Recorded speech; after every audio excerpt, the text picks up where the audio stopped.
Welcome back to the channel. Today we are diving deep into one of the most beloved and unexpected blockbusters in the history of Hollywood cinema.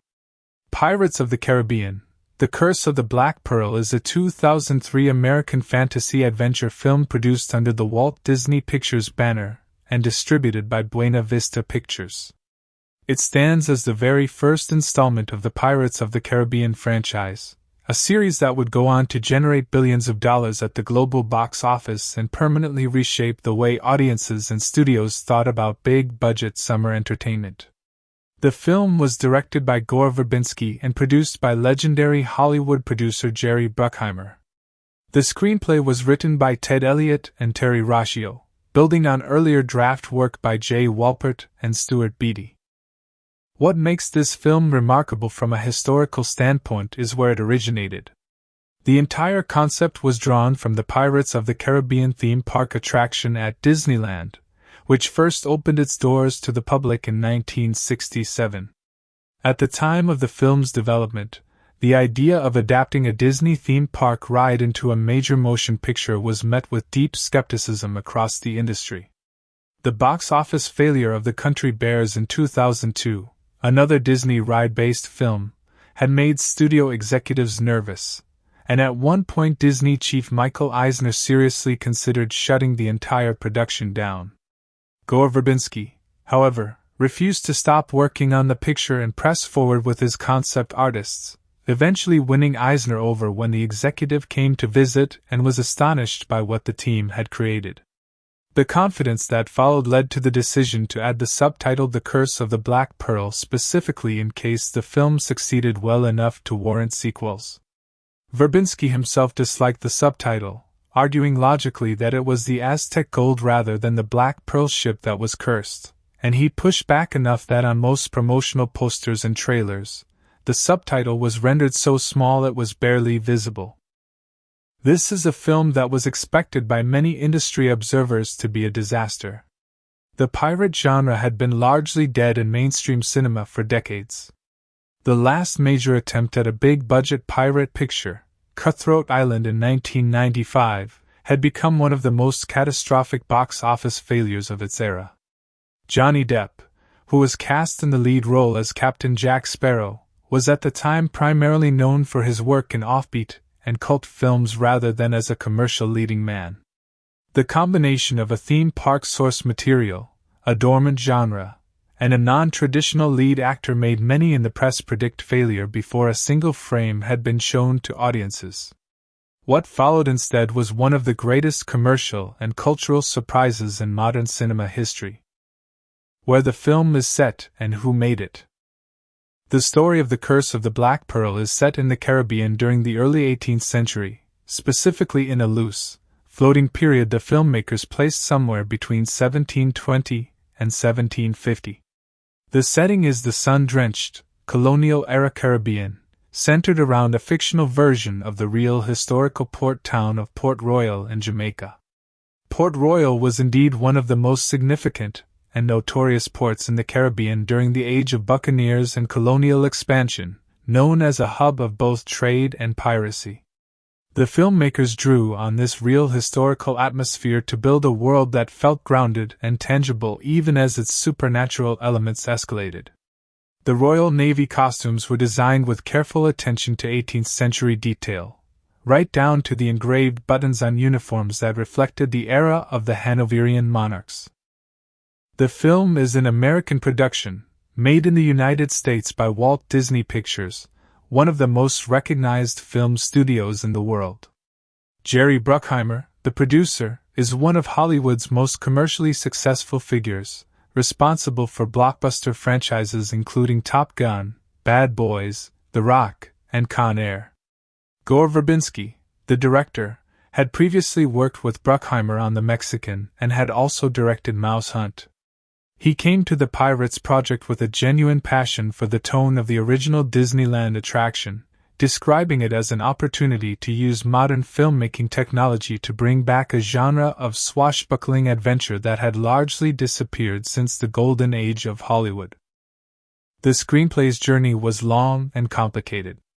Executives at Walt Disney Studios first drafted a rough treatment in the year 2000.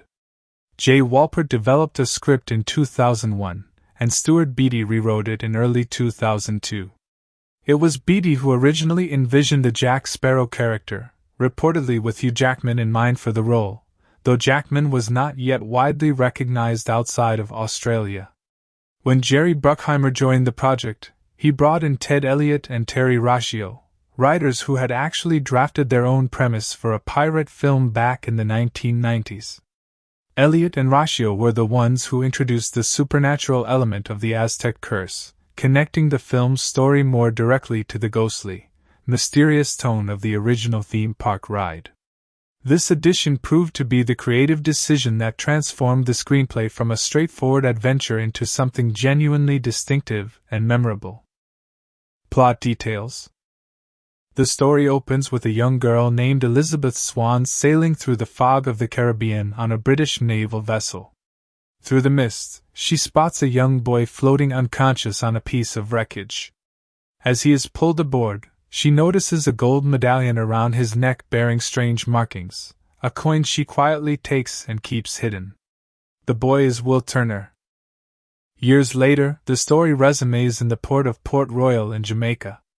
Elizabeth Swann, now played by Keira Knightley, has grown into the daughter of Governor Weatherby Swann, a proper and refined young woman who nonetheless feels constrained by the expectations placed on her.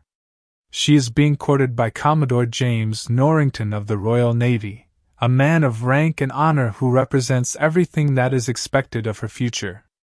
But Elizabeth's heart pulls in a different direction, quietly, toward Will Turner, now a young and exceptionally skilled blacksmith's apprentice played by Orlando Bloom.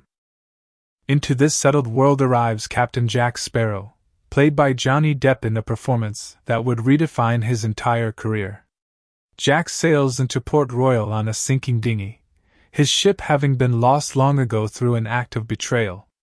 He is roguish, eccentric, quick-witted, and perpetually slightly drunk in bearing, though his apparent incompetence masks a cunning and resourceful mind.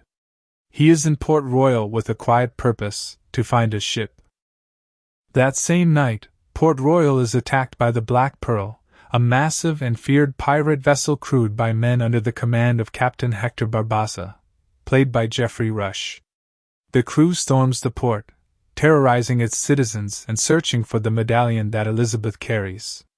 When Elizabeth is captured, she invokes the right of parley and gives her name as Turner, hoping the surname will protect her. Barbassa's crew takes her aboard the Black Pearl anyway, believing her to be the one whose blood is required to break an ancient curse that has condemned them all to a half-life between the living and the dead. Because of the coin she carries, Barbassa's men cannot sense that she is not truly a Turner by blood. The backstory of the curse is revealed gradually. Years ago, Barbassa and his crew discovered the chest of Cortez, filled with 882 pieces of Aztec gold. The legend warned that anyone who took a piece of the gold would be punished. The crew spent the coins freely and dismissed the warning until they discovered, too late, that they had been transformed into the undead. Under moonlight, their true forms are revealed as rotting, skeletal figures, unable to feel, taste, or experience any sensation of the living. They exist but cannot truly live. The only way to break the curse is to return all 882 coins to the chest, each piece stained with the blood of the person who spent it. Almost all the coins have been recovered. The final piece, the one Elizabeth carries, belonged to Bootstrap Bill Turner, a member of the original crew who later sent his piece to his child out of guilt. Barbassa had Bootstrap thrown overboard for this act of defiance, not realizing until later that Bootstrap's blood would be needed to end the curse. Meanwhile, Jack Sparrow is arrested by the British Navy but manages to escape with Will Turner's help, and the two form an unlikely alliance. Will wants to rescue Elizabeth, whom he loves, and Jack needs a skilled man to help him reclaim his ship, the Black Pearl, from Barbassa, who mutinied against him a decade earlier and left him marooned. Together they commandeer the HMS Interceptor, the fastest ship in the British fleet, and set sail in pursuit of the Black Pearl. Their journey takes them to Tortuga, a lawless pirate port where Jack recruits a ragtag crew including his old friend Joshua Gibbs, played by Kevin McNally. From there they follow Barbassa's trail to the mysterious Isla de Muerta, a hidden island where the chest of Cortez is kept. Along the way, Jack and Will build a grudging mutual respect, and their banter and adventures reveal the depth of both characters. Jack is revealed to be a more principled man than his appearance suggests, one who operates by a personal code even when that code serves his own interests first. The climax takes place at Isla de Muerta and in the water surrounding it. Barbassa discovers that Elizabeth is not a Turner by blood and that the curse remains unbroken even after her blood is used. Will arrives to rescue Elizabeth just as the Royal Navy, led by Norrington, also arrives to engage Barbassa's forces. A complex, three-way battle unfolds across the decks of ships and inside the treasure cave.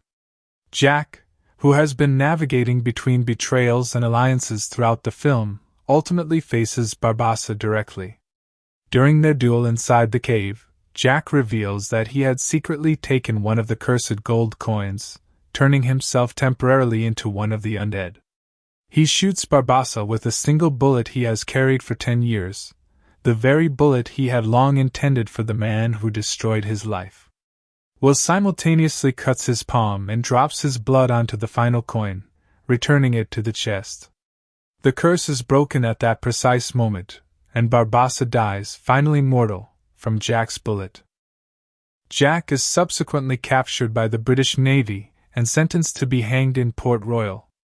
On the day of his execution, Will intervenes at great personal risk to save him, an act of loyalty that overturns Elizabeth's acceptance of Norrington's courtship. She openly chooses Will. Norrington, a man of genuine honor despite his rigidity, acknowledges their feelings and releases Will from punishment. Jack escapes, sailing off on the Pearl, free again, compass in hand, hat on his head, the sea stretching endlessly before him. Cast: Johnny Depp leads the film as Captain Jack Sparrow, delivering one of the most iconic performances in blockbuster cinema history. Depp modeled the character in part on Rolling Stones guitarist Keith Richards, infusing Sparrow with a swaying, unpredictable physicality and a sly verbal wit that no one in Hollywood had done before in a role of this kind. The character was so original that Disney executives were initially alarmed and asked Verbinski whether Depp was drunk on set. Depp was nominated for the Academy Award for Best Actor for this performance, a remarkable recognition for a role in a Disney summer blockbuster. Geoffrey Rush plays Captain Hector Barbassa with enormous theatrical relish. Rush, a classically trained actor and Academy Award winner, brings genuine menace and dark humor to the villain. His scenes with Depp crackle with competitive energy, and his portrayal of a man cursed to want everything he can no longer feel gives the character a strange undercurrent of tragedy. Orlando Bloom plays Will Turner, the film's moral anchor and romantic hero. At the time of filming, Bloom was riding the enormous wave of popularity generated by his role as Legolas in the Lord of the Rings trilogy. His Will Turner is earnest, physically capable, and deeply loyal, serving as the straightforward heroic counterpoint to Depp's anarchic Sparrow. Keira Knightley plays Elizabeth Swann with considerable fire and intelligence.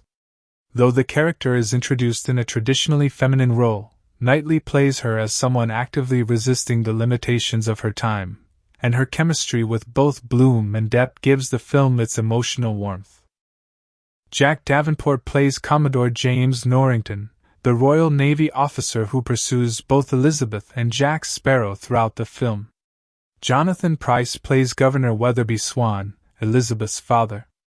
Kevin McNally plays Joshua Gibbs, Jack Sparrow's loyal and long-suffering first mate. Lee Ehrenberg and Mackenzie Crook play Pintel and Rigetti, two of Barbassa's bumbling but memorable crew members whose comedy provides some of the film's lighter moments. Zoe Saldana appears in a smaller role as Anna Maria, a pirate with her own grievances against Jack Sparrow. Release date and box office. Pirates of the Caribbean: The Curse of the Black Pearl had its world premiere on June 28, 2003, at Disneyland Resort in Anaheim, California, a deeply fitting location given the film's origins in the park's famous ride. Disney reportedly spent approximately $2 million on the premiere event alone, allowing guests to ride attractions including the Pirates of the Caribbean ride both before and after screening the film. The film was officially released in theaters across the United States on July 9, 2003, and in the United Kingdom on August 8 of the same year.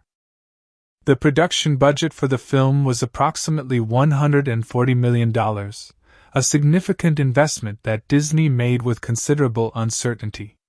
The marketing budget was estimated to be roughly the same amount, meaning the total outlay before a single ticket was sold was close to $280 million.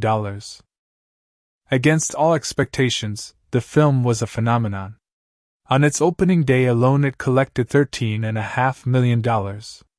Its opening weekend brought in over $46 million, placing it at number 1 ahead of Terminator 3, Rise of the Machines and The League of Extraordinary Gentlemen.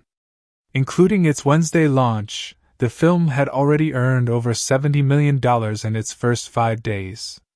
By the time it finished its theatrical run, The Curse of the Black Pearl had grossed $654 million worldwide, with over $305 million coming from North America and the remainder from international markets. This made it the 4th highest-grossing film of 2003, behind only The Lord of the Rings, The Return of the King, The Matrix Reloaded, and Finding Nemo. The film received 5 Academy Award nominations, including Best Actor for Johnny Depp, Best Sound Mixing, Best Sound Editing, Best Visual Effects, and Best Makeup. Depp also won a Screen Actors Guild Award for his performance. The success of the film launched one of Disney's most profitable franchises, spawning 4 sequels: Dead Man's Chest in 2006, At World's End in 2007, On Stranger Tides in 2011, and Dead Men Tell No Tales in 2017, with a 6th film still in development. In celebration of the film's 20th anniversary and as part of Disney's own centennial celebrations, The Curse of the Black Pearl was re-released in theaters from July 7 to July 20, 2023, giving a new generation of audiences the chance to experience it on the big screen. Trailer and production notes. The film's first teaser trailer was released on December 17, 2002, attached to The Lord of the Rings, The Two Towers in theaters and simultaneously posted on Disney's official website. Notably, the teaser used only 1 second of actual footage from the film, relying instead on atmosphere and tone to build anticipation. The full trailer bearing the complete subtitle The Curse of the Black Pearl was released on April 6, 2003, broadcast across every Disney-owned television network and made available online, with some versions featuring an introduction by Orlando Bloom. Filming took place from October 2002 through March 2003. The primary Caribbean location was St. Vincent and the Grenadines in the Windward Islands, specifically Wallaby Bay on the island of St. Vincent, which doubled as the harbor of Port Royal. The Fort Charles set was constructed on a 3-acre bluff on the Palos Verdes Peninsula south of Los Angeles, at the site of a former amusement park near Point Vicente Lighthouse. Interior sets including the Governor's Mansion were built at Raleigh Studios in Manhattan Beach, California. The film was shot in Super 35 scope format. The musical score was composed by Klaus Badelt with significant assistance from Hans Zimmer, who led a team of 15 composers to complete the score under a tight deadline. The original plan had been to hire Alan Silvestri, who had previously worked with Verbinski, but producer Bruckheimer ultimately chose to bring in Zimmer's team, frequent collaborators on Bruckheimer Productions. The iconic main theme that emerged from this effort became one of the most recognizable pieces of film music of the 2000s. The visual effects work was handled by Industrial Light and Magic, the legendary effects company founded by George Lucas.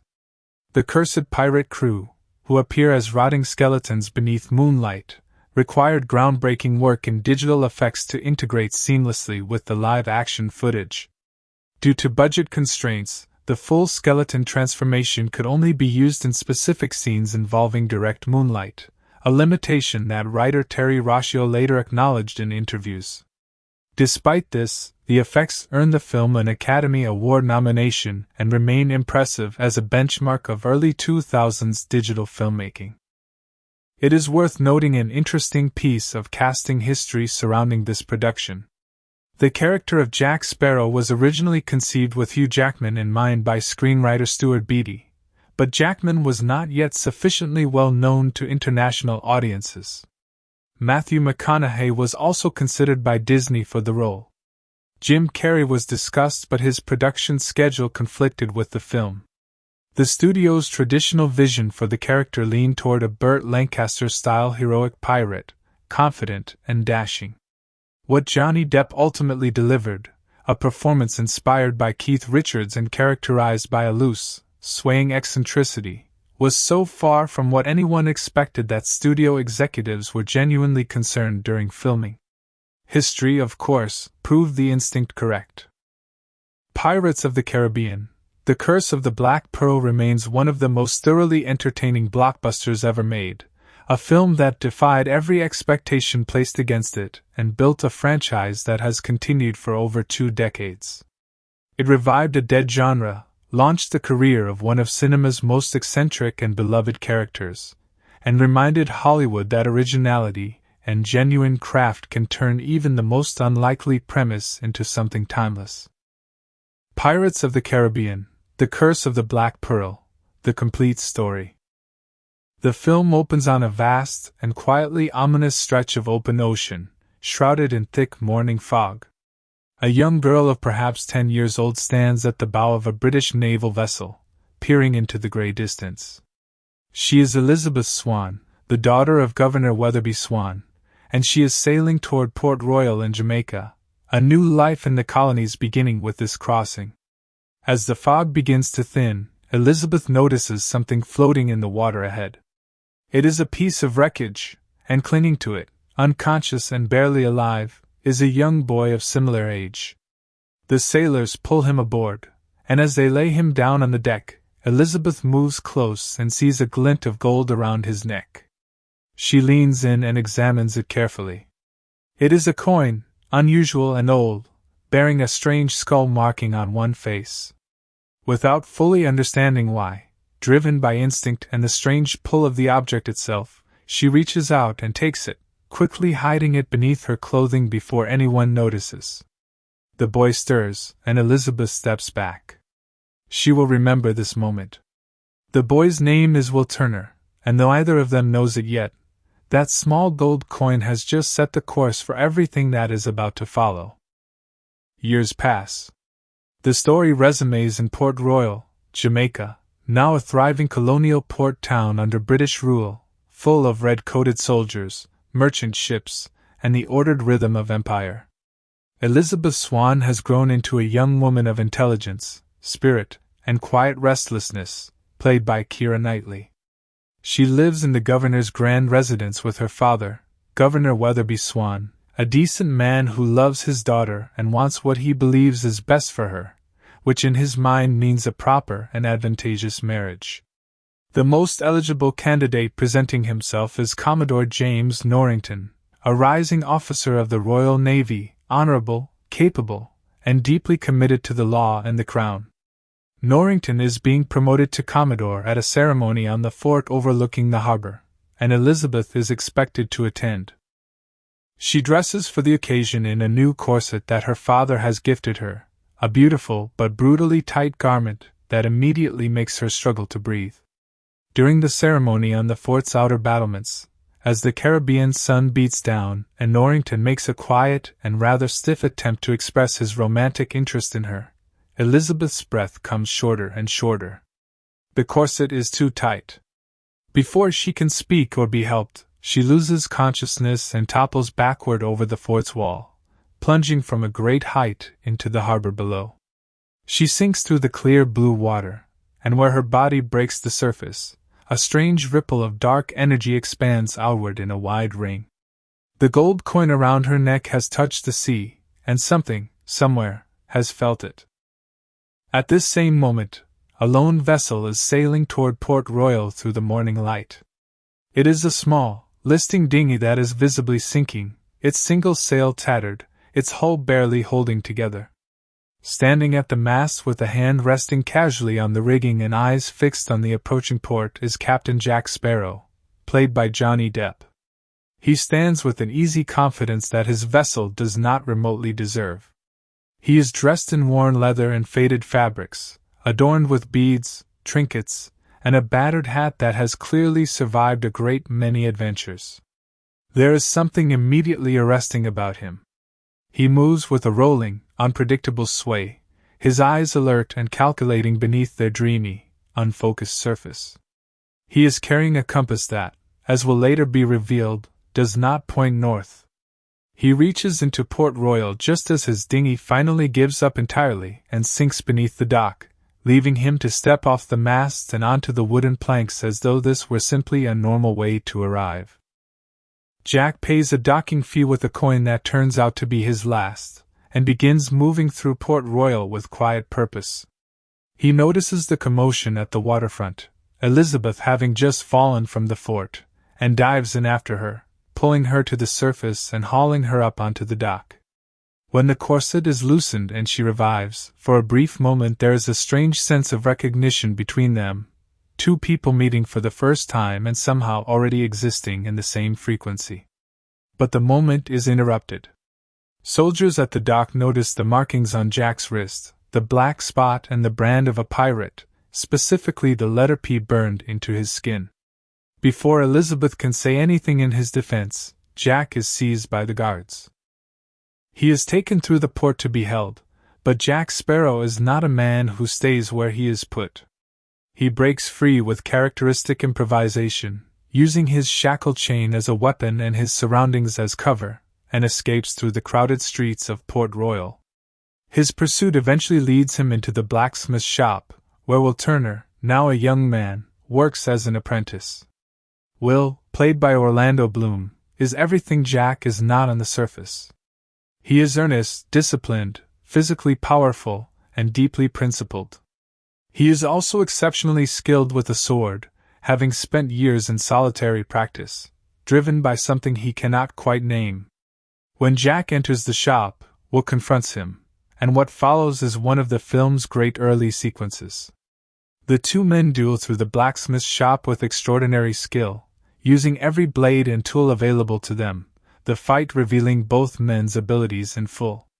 Jack is eventually subdued when Will knocks him unconscious with a metal object, and the soldiers arrive to take him away. Jack is brought before Norrington and sentenced to be hanged the following day. His crimes are read aloud, a lengthy list of offenses including piracy, theft, impersonating a naval officer, and the freeing of slaves. Jack listens to all of it with a faintly wounded expression, as though one or two of the charges are personally insulting. He is taken to the prison cells to await his execution. That night, everything changes. Out of the darkness and fog beyond the harbor, the Black Pearl appears. She is enormous, black-sailed, and terrifying, moving through the water with an unnatural quiet for her size. She opens fire on Port Royal with devastating cannon salvos that set buildings alight and throw the port into screaming chaos. From the Pearl, Barbassa's crew pours ashore. They are a frightening and unusual group of men, scarred and wild, moving through the chaos of the burning port with a frightening efficiency.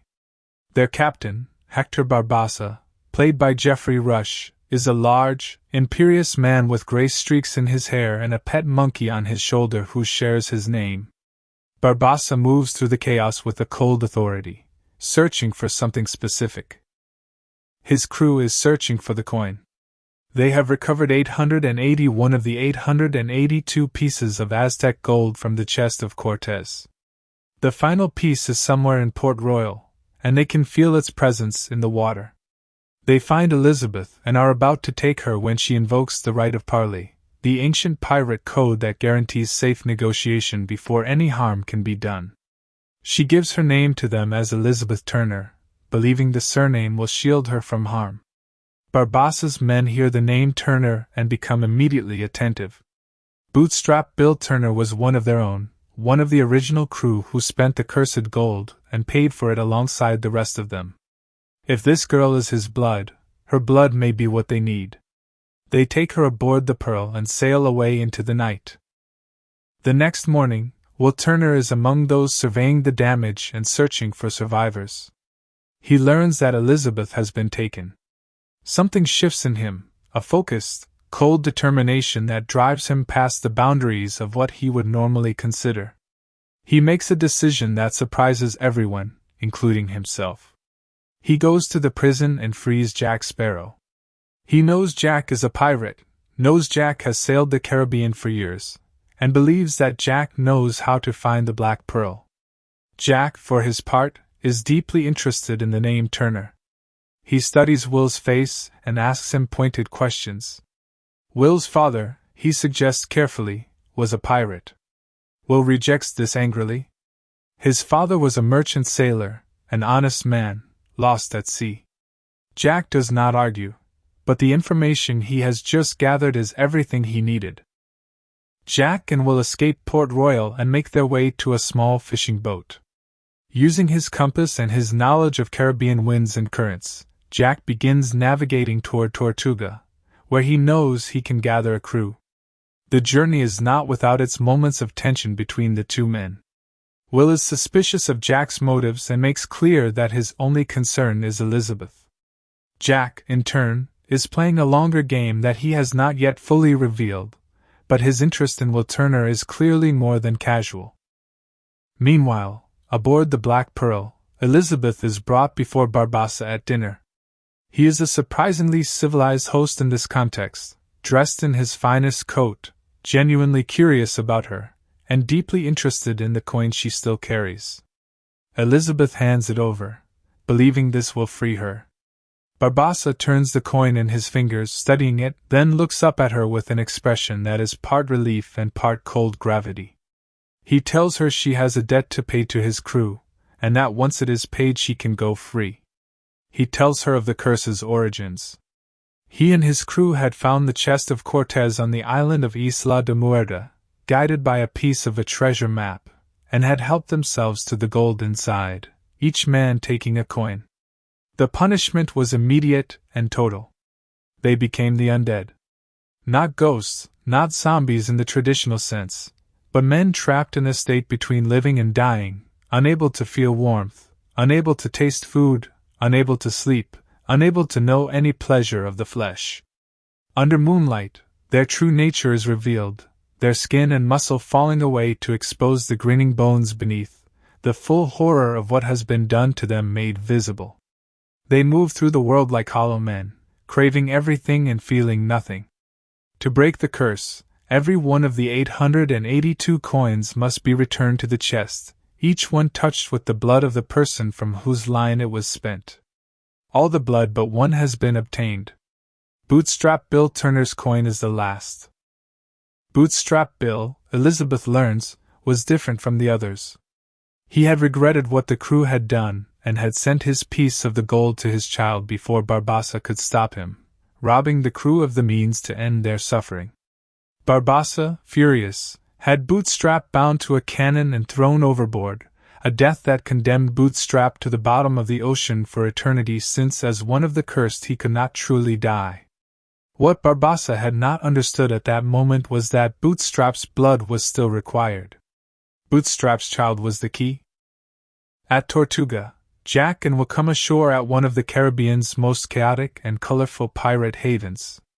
Tortuga is a town with no law, all rum and roaring commerce and violent negotiation. Jack moves through it with the ease of a man who belongs there, greeting old acquaintances and avoiding old enemies. He finds Joshua Gibbs, his most trusted friend and sailing companion, played by Kevin McNally, and rouses him from sleep in a pig pen. Gibbs is a weathered, loyal, and genuinely competent sailor who accepts Jack's extraordinary plan with the practiced resignation of a man who has heard many of Jack's plans before. Jack also runs into Anna Maria, a fierce and capable woman played by Zoe Saldana who has a serious grievance against him. Jack had borrowed her boat and never returned it. She is furious and not easily appeased, but Jack, in a move that is both charming and enormously self-interested, promises her the Interceptor as her reward if she sails with them. She agrees.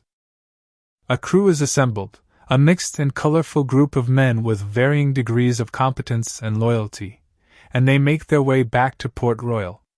Jack's plan is audacious. He intends to steal the HMS Interceptor, the fastest ship in the British fleet, directly from under the Navy's nose. He does so through an elaborate and brilliantly executed piece of misdirection, using an older, slower ship as a distraction, drawing the Navy's attention while Will and the crew slip aboard the Interceptor and take her. The plan works, and the Interceptor sails out of Port Royal Harbor at full speed with the Navy in confused pursuit. Jack at the helm of a fast ship is a revelation. Beneath the eccentricity is a genuinely gifted sailor. With the Interceptor at sea and the crew assembled, Jack reveals more of his plan. He knows where Isla de Muerte is. Only a handful of people in the world can navigate to it, and Jack is one of them. His compass, the unusual compass that does not point north, is one of the keys to finding it. But he also needs something else. He needs a turner. Because the curse can only be broken by turner blood, and Barbassa has Elizabeth believing she is one, when the ceremony at the chest fails because Elizabeth is not truly a turner, Barbassa will need Will. Jack needs Will there not merely as a companion but as the piece that makes the entire puzzle work. He has been building toward this from the moment Will said his name. Before heading directly to Isla de Muerta, the Interceptor stops at a small island where a community of eccentric, rum-distilling outcasts live, led by a woman named Tia Dalma, who has not yet given her full significance in this film but clearly knows Jack Sparrow with an unusual depth of familiarity and regards him as something more than an ordinary pirate. She provides Jack and the crew with information and with a jar of dirt, which means nothing to the others but clearly means something specific to Jack in ways the film does not yet explain. She also looks at Will Turner with a curious intensity, as though she too recognizes what his blood represents. The crossing to Isla de Muerta is interrupted by a brutal attack. The Black Pearl, guided by Barbassa who has sensed through the curse's connection to the coin that something is wrong, finds the Interceptor and attacks her with everything she has. The battle between the two ships is fierce and destructive. The Pearl is larger, more heavily armed, and crewed by men who cannot be killed while the curse holds. The Interceptor's crew fights bravely but is overwhelmed. The ship is destroyed, split apart, and sunk. Several of the crew are killed or captured. Elizabeth, watching from the Pearl, is furious and grief-stricken. Will is taken alive. Jack is captured. And when Barbassa reveals to Will what he truly needs from him, Will does not hesitate. He offers his blood in exchange for the crew's freedom, and Elizabeth's safety above all. Barbassa agrees to the terms but fulfills them with a pirate's interpretation of the bargain. He locks the surviving crew members, including Elizabeth, in the Pearl's brig, technically sparing their lives while not truly freeing them. He maroons Jack Sparrow on a tiny sandbar in the middle of the ocean, a small strip of sand barely large enough to stand on, just as he had marooned him years before when he took the Pearl. He leaves Jack with a single pistol containing a single shot. It is the same pistol Jack has carried for 10 years, the shot he has saved all this time with one person in mind. Jack, alone on the sandbar, has been here before. Last time, a ship eventually came. This time, he finds a hidden cache of rum that rum runners had once stored beneath the sand, and that same night, he is discovered by a vessel crewed by men who use the island as a meeting point. Among them is Will Turner, who has escaped from Barbassa's ship through his own ingenuity. Jack and Will are reunited, and from there they have one final chance to reach Isla de Muerta before Barbassa completes the ceremony and breaks the curse, which would leave the Black Pearl's crew fully mortal but also free and at full strength. In the brig of the Pearl, Elizabeth has not been idle. She manipulates Pitel and Rigetti, two of Barbassa's dimmer crewmen, by starting a fire and then bargaining for the crew's release in exchange for helping to put it out. Once the brig is opened, she leads the surviving crew members in taking control of the Pearl. They sail it themselves, and Elizabeth navigates it toward Isla de Muerta, following Jack's earlier instructions about where the island can be found. At Isla de Muerta, an island hidden behind a massive waterfall and accessible only to those who know the exact approach, Barbassa leads the ceremony. The treasure cave is an astounding place, a vast underground grotto packed to the ceiling with every treasure imaginable, mountains of gold and jewels and artifacts accumulated over centuries. At the center is the chest of Cortez, and in it, 881 gold coins.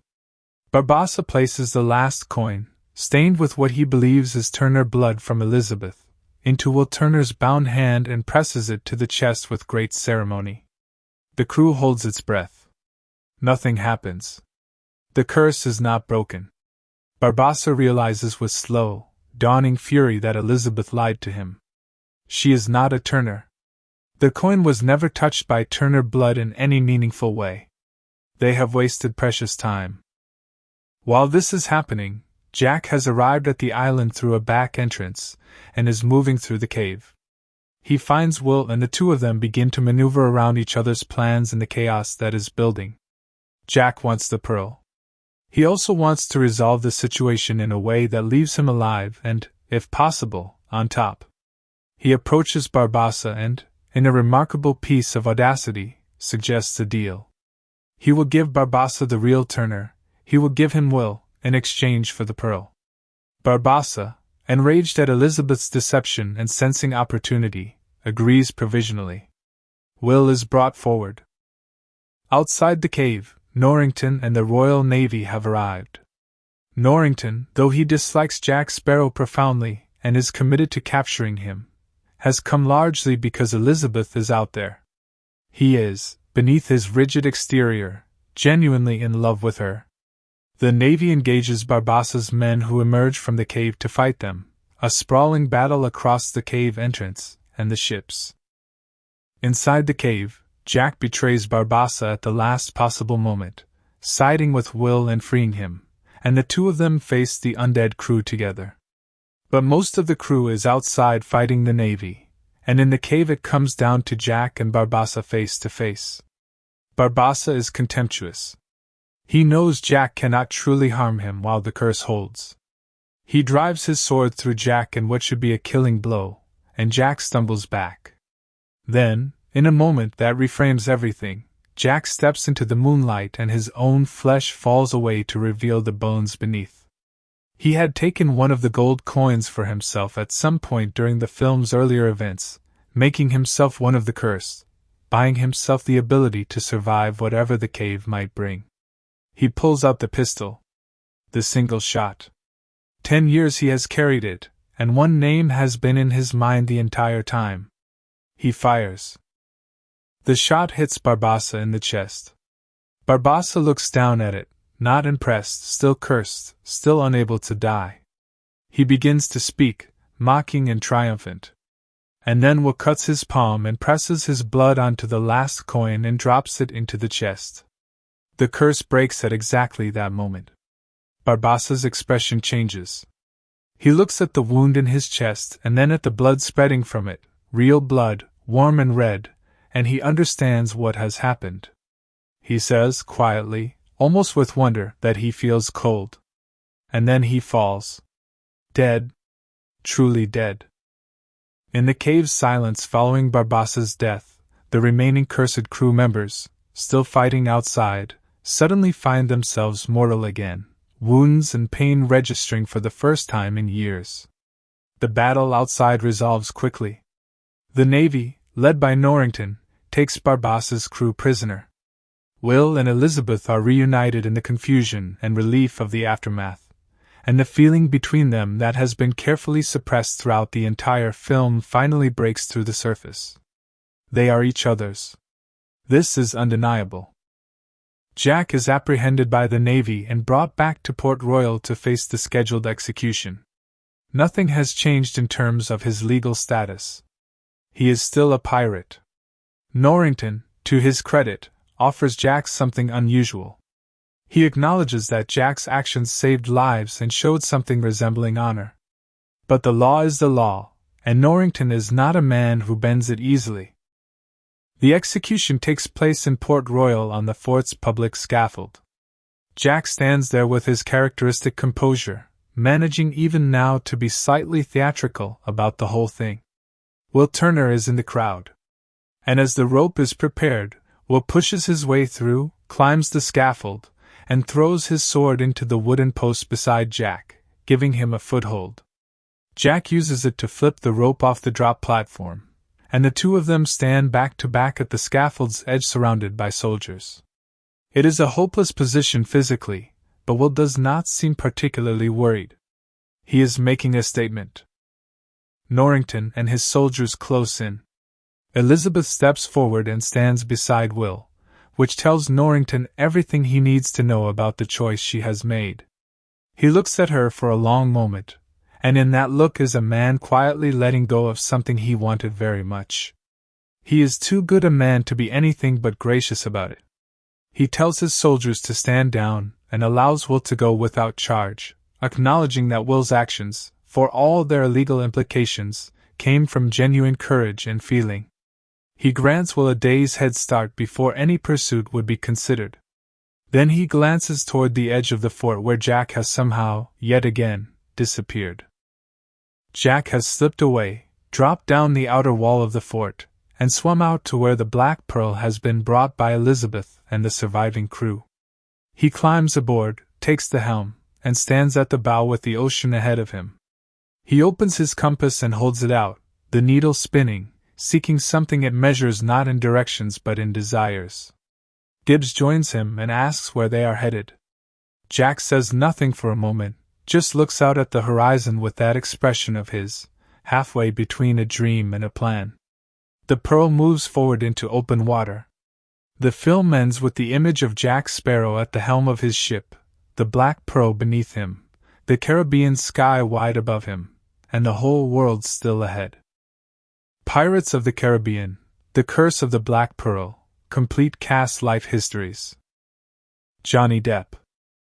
John Christopher Depp II was born on June 9, 1963, in Owensboro, Kentucky, the youngest of 4 children born to John Christopher Depp Sr. and Betty Sue Palmer.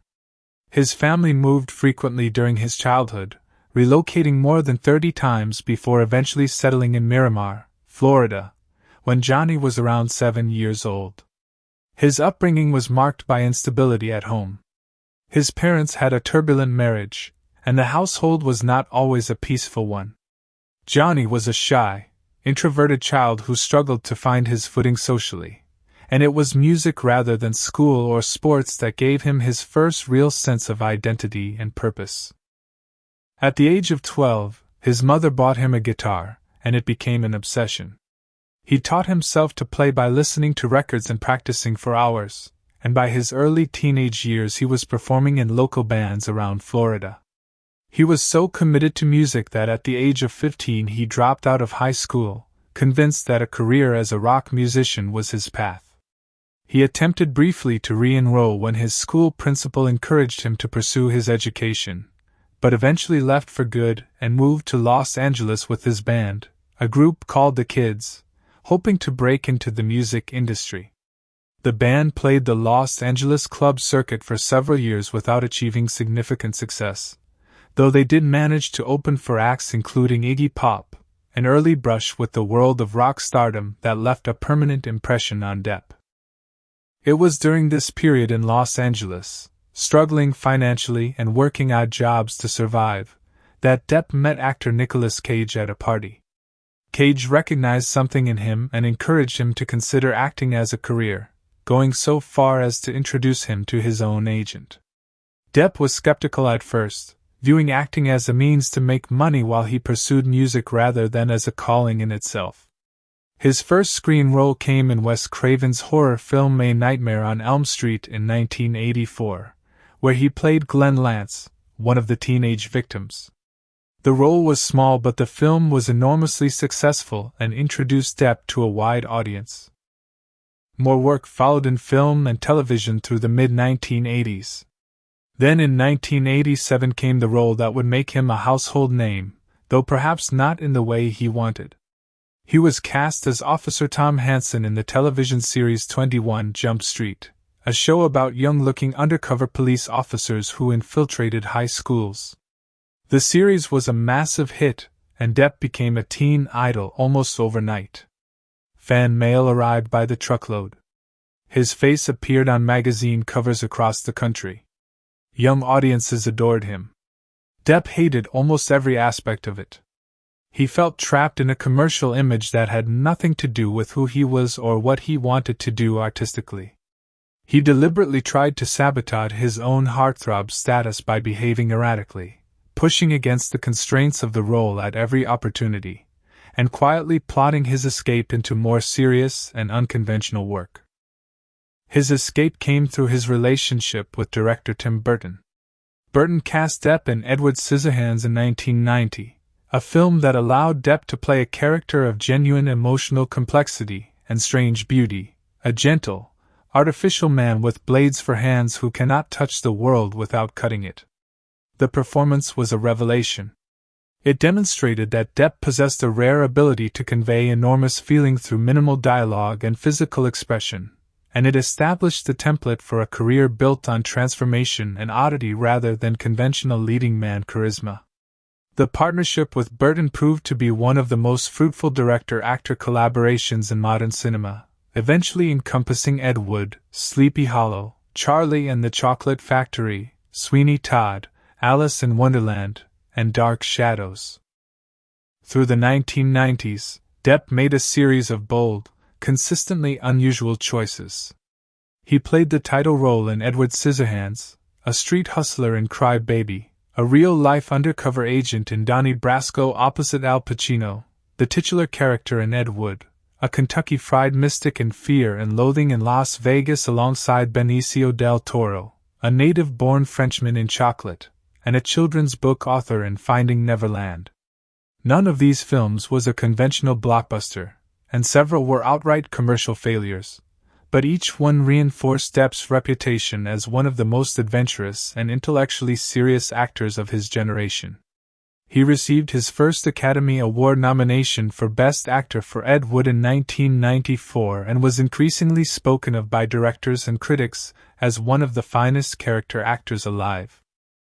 His personal life during this era was colorful and often turbulent. He had a long relationship with actress Winona Ryder, to whom he was briefly engaged, going so far as to tattoo her name on his arm. After their breakup, the tattoo was modified to read Wino Forever. He later had a long and deeply committed relationship with French actress and singer Vanessa Paradis, with whom he had 2 children, a daughter named Lily Rose born in 1999, and a son named Jack born in 2002. He and Paradis never married but remained together for 14 years before separating in 2012.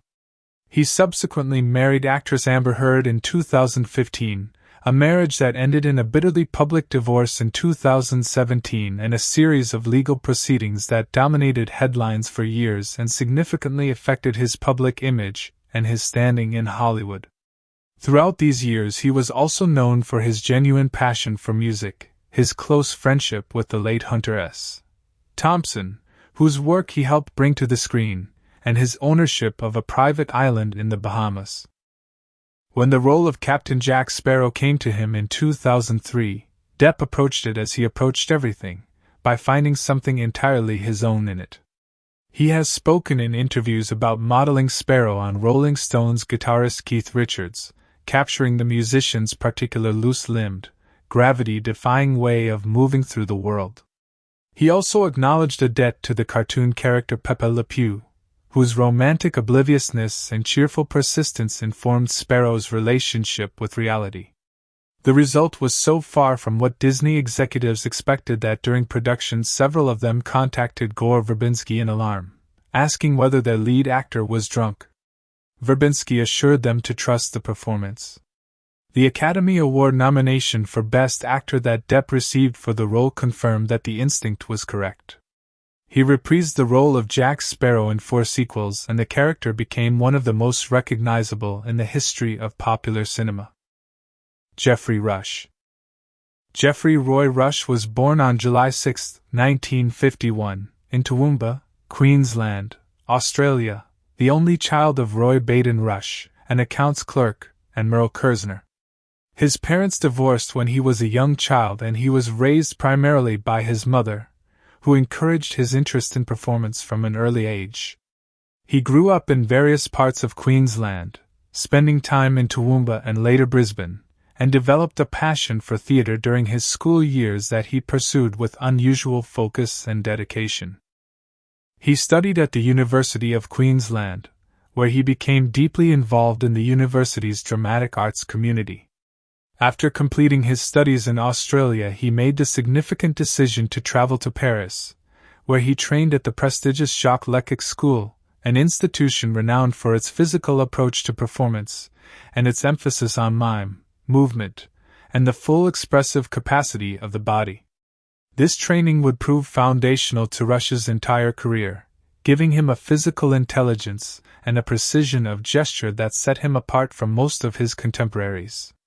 He returned to Australia after his time in Paris and began building a career in theatre, becoming one of the most respected stage actors in the country over the course of the following 2 decades.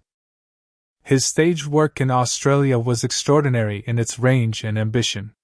He worked extensively with the Queensland Theatre Company and later with the Melbourne Theatre Company, taking on the great roles of classical theatre with an energy and intelligence that earned him a devoted following.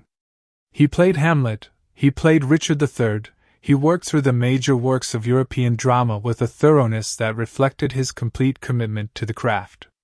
For years he was primarily known in Australia as a stage actor of exceptional ability who had made very little impression on film or television, a situation that suited neither his ambitions nor his evident gifts.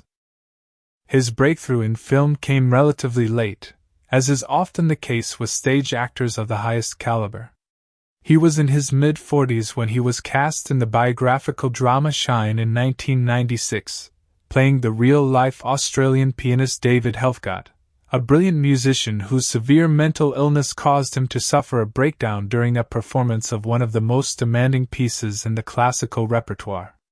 The role required Rush to convey both the transcendent gift and the shattering fragility of a man whose mind could not contain what his fingers could do.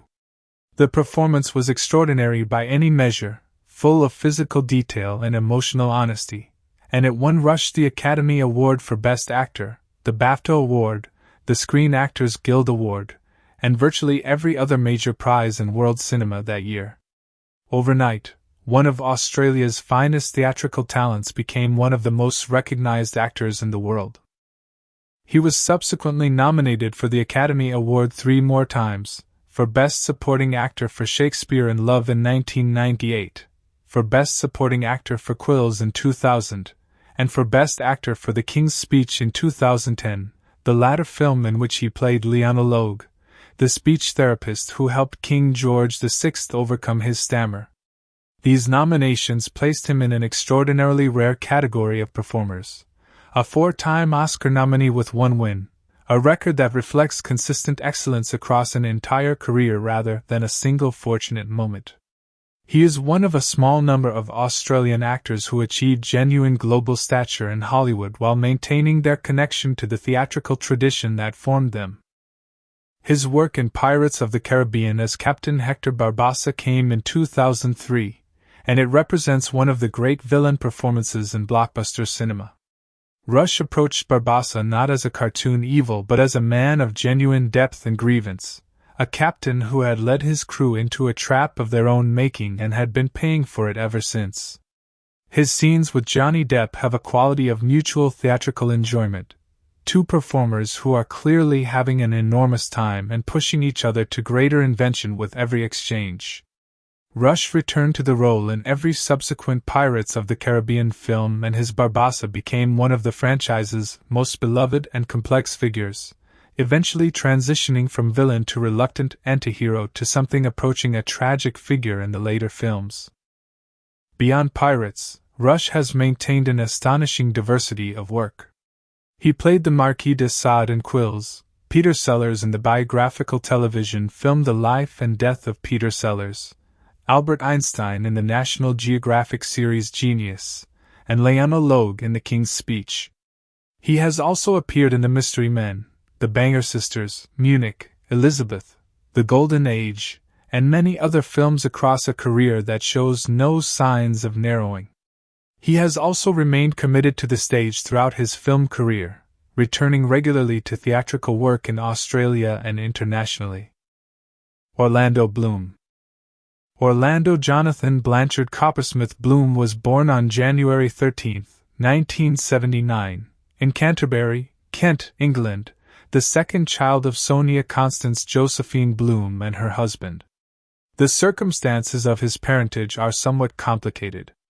He was raised believing his father was South African scholar Harry Bloom, a man of considerable intellectual distinction who died of a stroke when Orlando was 4 years old. It was only in his adult years that Bloom learned his biological father was likely Colin Stone, a family friend and business partner of his mother's. This revelation, coming years after the fact, added a layer of personal complexity to a childhood that had already been marked by the early loss of the man he had grown up calling his father. He was raised by his mother and his older sister Samantha in Canterbury. From an early age he showed strong creative instincts, becoming interested in acting through school productions and local theater. He was also diagnosed with dyslexia as a child, a challenge that he has spoken about openly in interviews, describing the difficulty of learning and retaining information in conventional academic settings and the way it pushed him toward more physical and experiential forms of expression.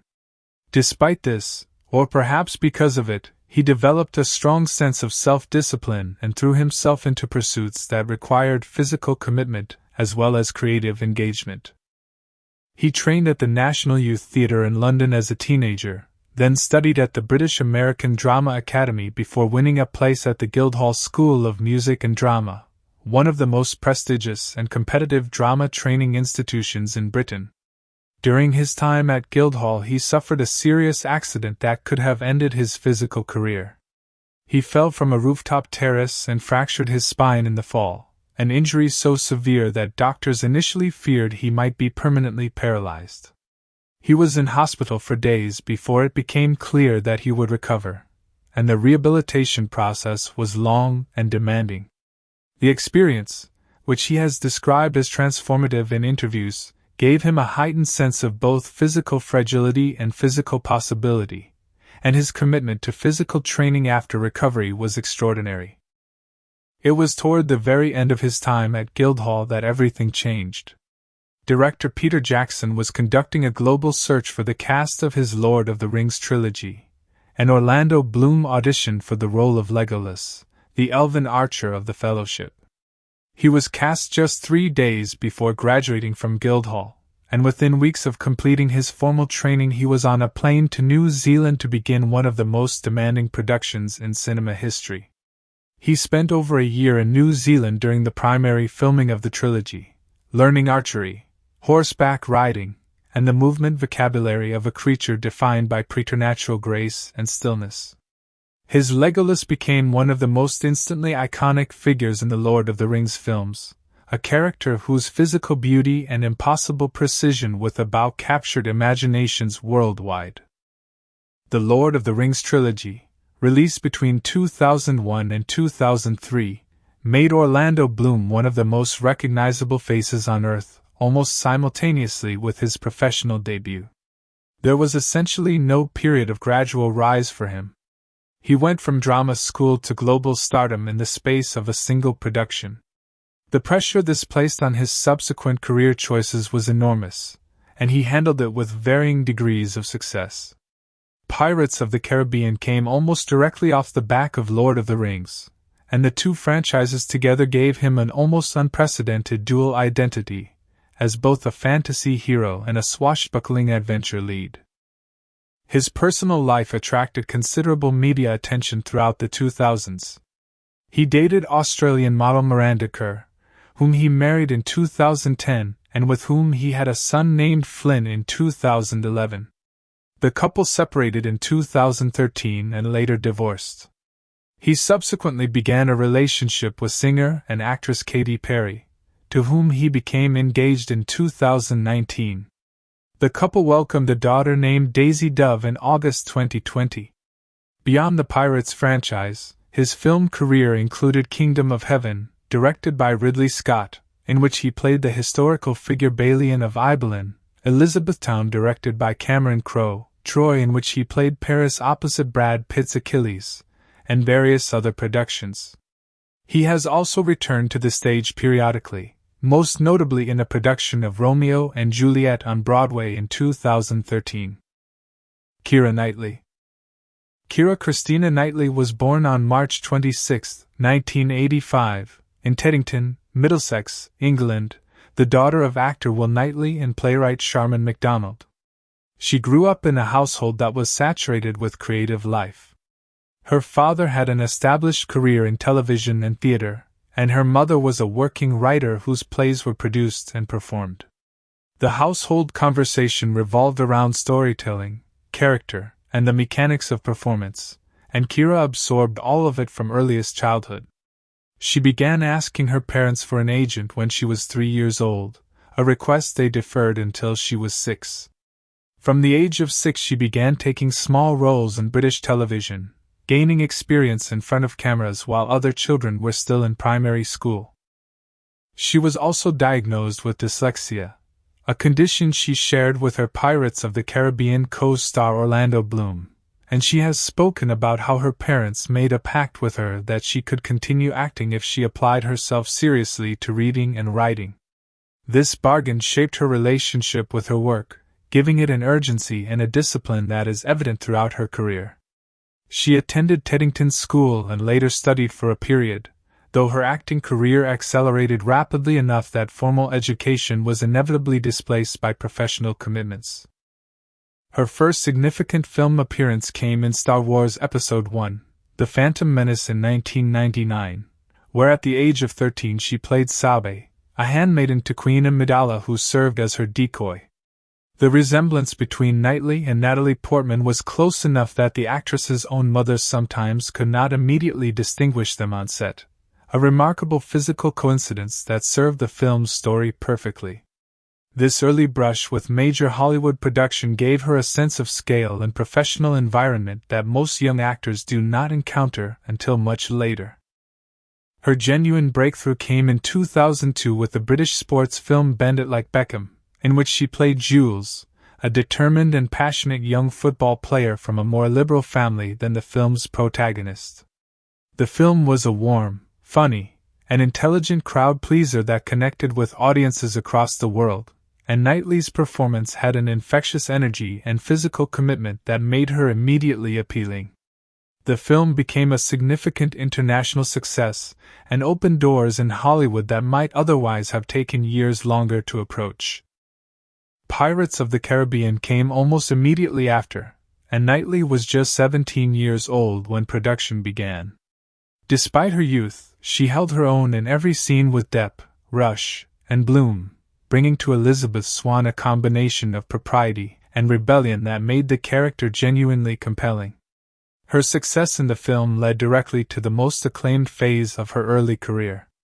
In 2005 she starred in Joe Wright's adaptation of Pride and Prejudice as Elizabeth Bennet, a performance so assured and emotionally precise that it earned her an Academy Award nomination for Best Actress at the age of 20. She became the second youngest actress ever to receive that nomination at the time.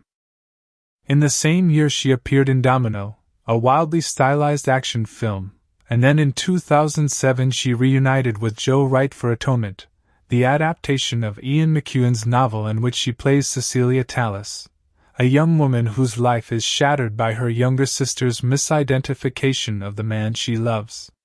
The film contains what many critics consider one of the great sustained tracking shots in modern cinema, a 5-minute unbroken take on the beach at Dunkirk that required extraordinary coordination and was completed after many attempts. Knightley's performance is one of the finest of her generation. She was nominated for a BAFTA award for the role.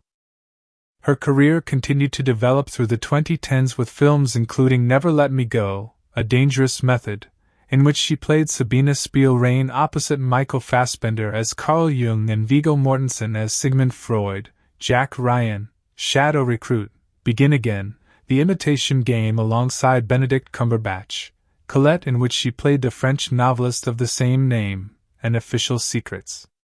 She also returned to the Pirates franchise for the first 2 sequels before departing the series.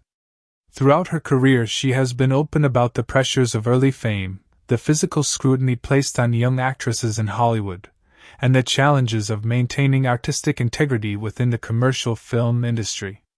She married musician James Wrighton in 2013, and the couple have 2 daughters together. Jack Davenport. Jack Davenport was born on March 1, 1973, in London, England, into a family with deep roots in British theatre and entertainment. His father is the actor Nigel Davenport, who had a distinguished career in British film and television across several decades, and his mother is the actress Maria Aitken, an equally accomplished figure in the British theatrical world. Growing up in a household where acting was a serious and respected profession gave Davenport both a familiarity with the craft and a healthy understanding of its demands and uncertainties. He studied at the University of East Anglia, where he pursued English literature before committing fully to acting. He trained at the respected Webber Douglas Academy of Dramatic Art in London, receiving formal instruction in the classical disciplines of stage performance. His early career was primarily in British television, where he quickly established himself as a performer of considerable intelligence and natural authority. His greatest early success came through the British legal comedy drama series This Life, which aired from 1996 to 1997 and became a genuinely important cultural moment in British television, capturing the anxieties and ambitions of a generation of young professionals with unusual honesty. Davenport played Miles, a morally flexible and quietly insecure solicitor whose arc through the series gave him ample material to demonstrate his range. He subsequently appeared in a number of British television productions and made his way into film work in the late 1990s and early 2000s. His film credits before Pirates of the Caribbean included The Talented Mr. Ripley, directed by Anthony Minghella, and the romantic comedy Coupling, which ran from 2000 to 2004 on BBC Two and expanded his audience considerably.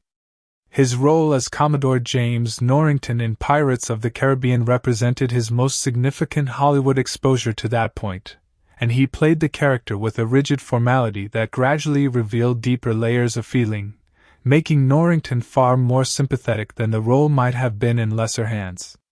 He returned to the role in the sequels Dead Man's Chest and At World's End, when Norrington's arc became considerably darker and more complex.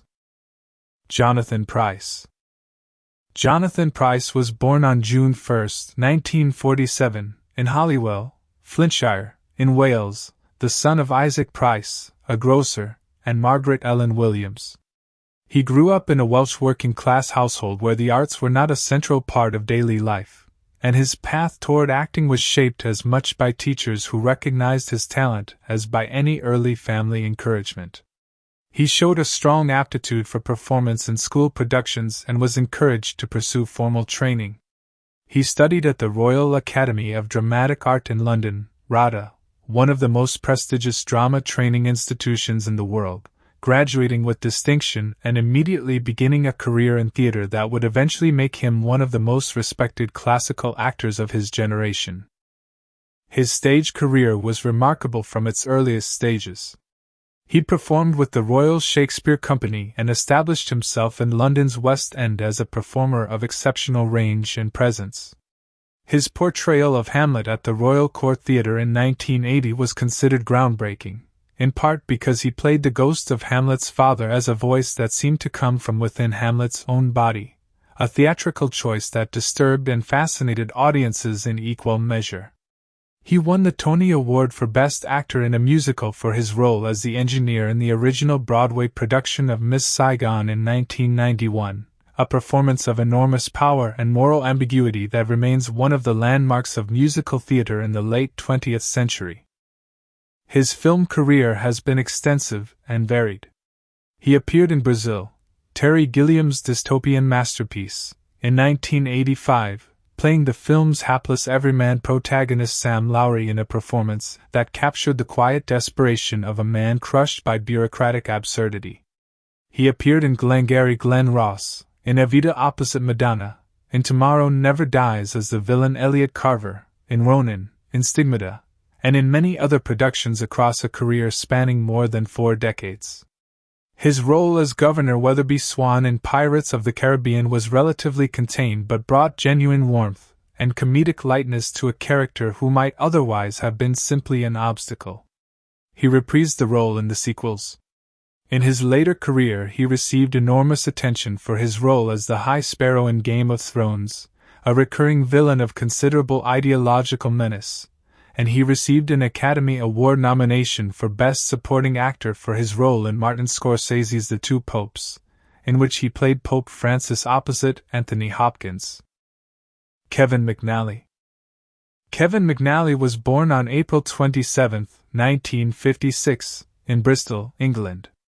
He trained at the London Academy of Music and Dramatic Art, LAMDA, one of Britain's premier drama training institutions, and built his career primarily through stage and television work in Britain across the 1980s and 1990s before achieving his widest recognition through the Pirates of the Caribbean franchise. He worked extensively in British theatre, including productions with the Royal Shakespeare Company, and appeared in numerous British television series over many years. His role as Joshua Gibbs, Jack Sparrow's loyal and long-suffering first mate, became one of the franchise's most beloved supporting characters, combining genuine sailor's competence with a weary affection for his captain's eccentricities that gave the character consistent warmth and humor across all 5 films. McNally appeared in all 5 Pirates of the Caribbean films, making him one of the few cast members to maintain a presence throughout the entire franchise alongside Depp and Rush. Zoe Saldana. Zoe Yadira Saldana Perigo was born on June 19, 1978, in Passaic, New Jersey, to a Dominican father, Aridio Saldana, and a Puerto Rican mother, Acelia Perigo. Her multicultural background, her fluency in both English and Spanish, and the complexity of her identity as a woman of Afro-Latina heritage have all been subjects she has addressed thoughtfully throughout her public life. When she was 9 years old, her father died in a car accident, a devastating loss that altered the course of her childhood. Her mother made the decision to move the family to the Dominican Republic in the aftermath, believing that raising her children in her husband's country, surrounded by family and a culture of communal support, would provide the stability and emotional grounding they needed during the grieving process.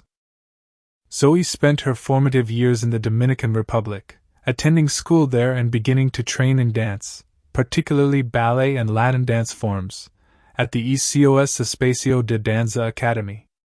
Dance became a central part of her identity during these years, and the physical discipline it required gave her the body awareness and expressive control that would later serve her exceptionally well as a screen actress. She returned to the United States in her mid-teens, settling in New York, where she continued her training and began auditioning for stage and screen roles. Her first significant screen appearance came in Center Stage in 2000, a film about young ballet dancers competing at a prestigious dance academy. The role drew directly on her dance training and made an immediate impression, demonstrating the kind of physical grace and natural presence that cameras respond to.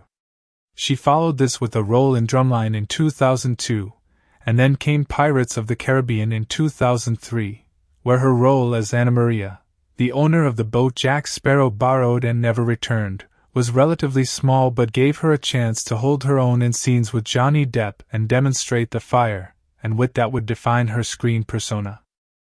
Her career trajectory after Pirates of the Caribbean was extraordinary.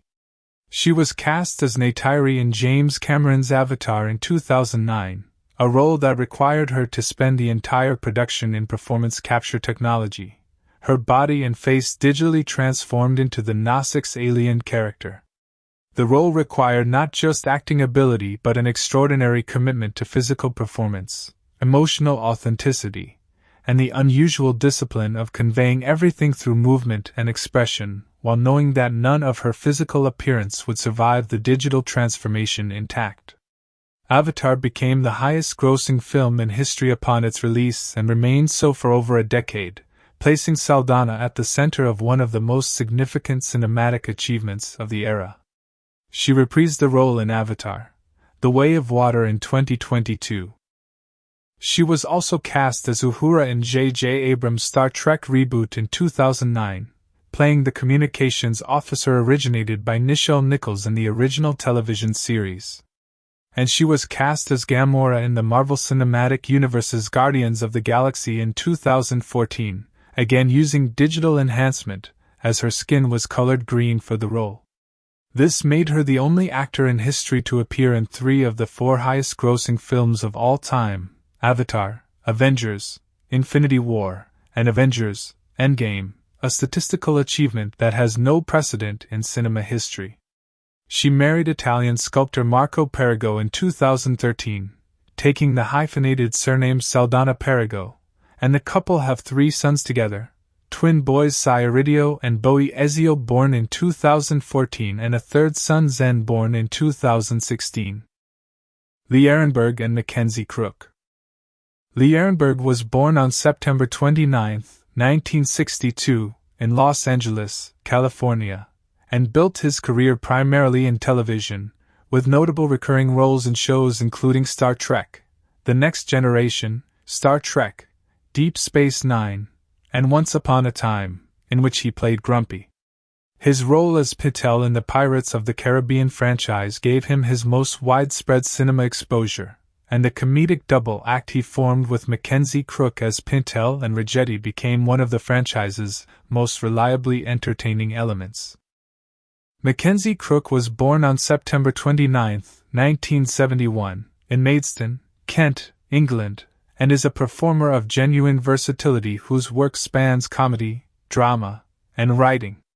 He is perhaps best known in Britain for his role as Gareth Krentz in the original British version of The Office, created by Ricky Gervais and Stephen Merchant, which aired from 2001 to 2003 and is now widely regarded as one of the most influential comedies in television history.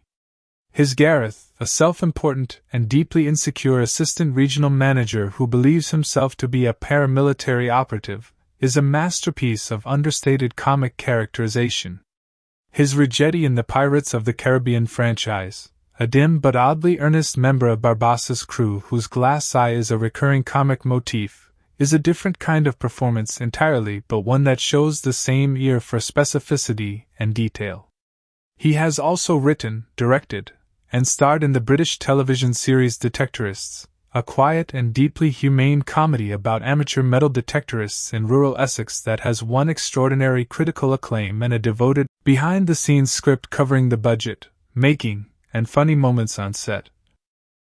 Pirates of the Caribbean, The Curse of the Black Pearl, budget, making, and funny scenes on set. The road to getting the film made.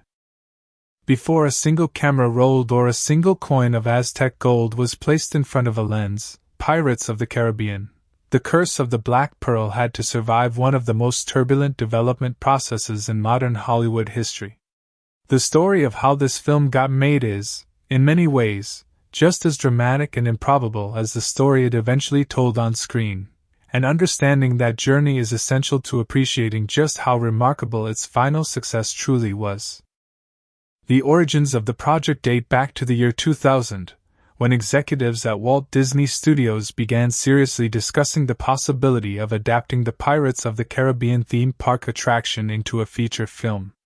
The ride itself had been a cornerstone of Disneyland since its opening in 1967, one of the most beloved and technically ambitious attractions ever built, a slow boat journey through scenes of pirate raids, burning towns, treasure caves, and ghostly apparitions. It had been designed with enormous care and a theatrical sensibility that set it apart from other theme park experiences of its era. The question Disney's development team was asking was whether that atmosphere, that sense of adventure and ghostly menace and swashbuckling energy, could be translated into a narrative film without losing what made the ride special in the first place. A writer named Jay Walpert was hired in 2001 to develop a screenplay based on the ride's themes and setting. Walpert produced a script that was, by most accounts, a reasonably straightforward pirate adventure story. It had action, it had characters, it had a setting. What it did not have was the supernatural element that had always given the ride its particular edge. The ghost pirates who populated the ride's most memorable scenes, skeletal figures frozen in the moment of their own undeath, were what audiences remembered most viscerally. A straight pirate movie without that dimension felt like it was missing the thing that made Pirates of the Caribbean distinctively itself rather than simply another adventure film set on the high seas. Stuart Beattie was brought in to rewrite the script in early 2002. Beattie's contribution was significant in several areas, most notably in the development of the character who would eventually become Jack Sparrow. Beattie has spoken in interviews about conceiving the character with the idea of Hugh Jackman in mind, imagining a physically powerful, roguishly handsome pirate in the classic mold of the golden age of Hollywood adventure films. Jackman at this point was not yet widely known outside of Australia, having not yet achieved the global recognition that the X-Men franchise would bring him, and so when the project moved toward major Hollywood casting, his name did not carry the weight needed for a production of this scale. The character remained in Beattie's script, but the vision of who would play him remained open. The involvement of Jerry Bruckheimer changed everything about the project's scale and ambition. Bruckheimer was at this point arguably the most commercially successful producer in Hollywood, a man whose instinct for what audiences wanted had produced an extraordinary string of blockbuster hits across 2 decades. When Dick Cook, a senior Disney executive who had been championing the film internally, brought Bruckheimer into the fold, the project immediately gained a different kind of gravity. Bruckheimer read Beattie's script and had a reaction that was both direct and decisive. He felt it was a competent piece of work but that it was, as he put it, simply a straight pirate movie. He believed it needed something more. Something that would make it genuinely distinctive rather than merely another entry in a genre that had already proven itself commercially unreliable. Bruckheimer reached out to Ted Elliott and Terry Rossio, 2 writers who had collaborated successfully on Shrek and Aladdin, and who were known for their ability to bring wit and invention to genre material. Elliott and Rossio had actually spent time in the 1990s developing their own concept for a pirate film that incorporated supernatural elements, and when Bruckheimer brought them in, they arrived not just as hired hands but as writers with genuine creative investment in the material.